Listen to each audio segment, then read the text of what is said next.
Assalamualaikum warahmatullahi wabarakatuh.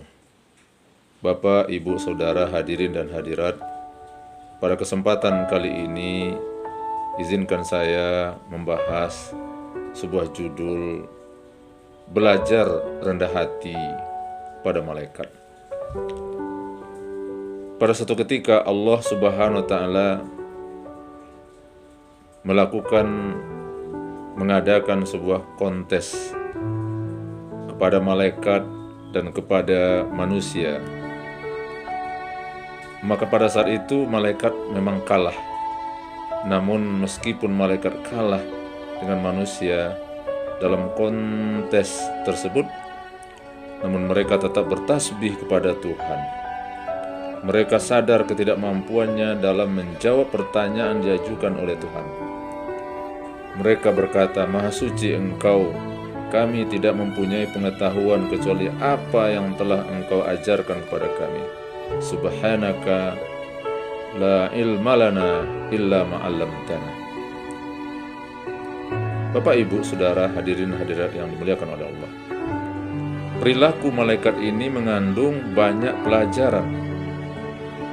Antara lain, pertama, jujur dan objektiflah melihat kekurangan diri sendiri. Seseorang tidak perlu malu mengatakan, "Saya tidak tahu." Kalau ia tidak bisa menjawab pertanyaan yang diajukan, meski dalam forum terbuka, bila tidak tahu, wajib bilang tidak tahu. Janganlah kita menjawab tanpa dasar ilmu, karena kalau itu kita lakukan, maka kita berdosa. Bapak, Ibu, Saudara,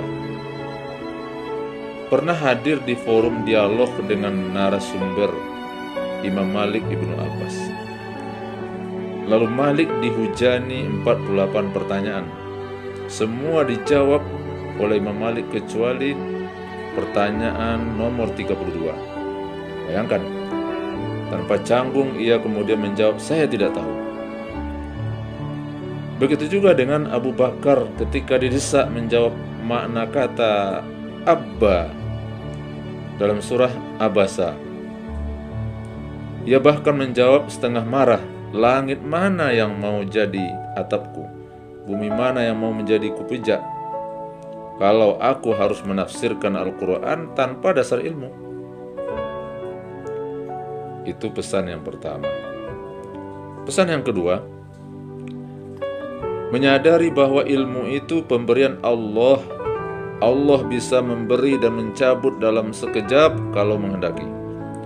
Maka tidak layak seseorang menyombongkan diri karena ilmunya.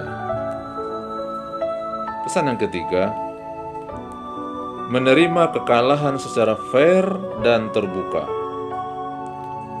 Mereka tidak protes kepada Allah atas kekalahannya. Para malaikat ikhlas saja berhadapan terhadap keputusan Tuhan. Padahal kalau kebiasaan manusia di dunia selalu protes bila menerima kekalahan.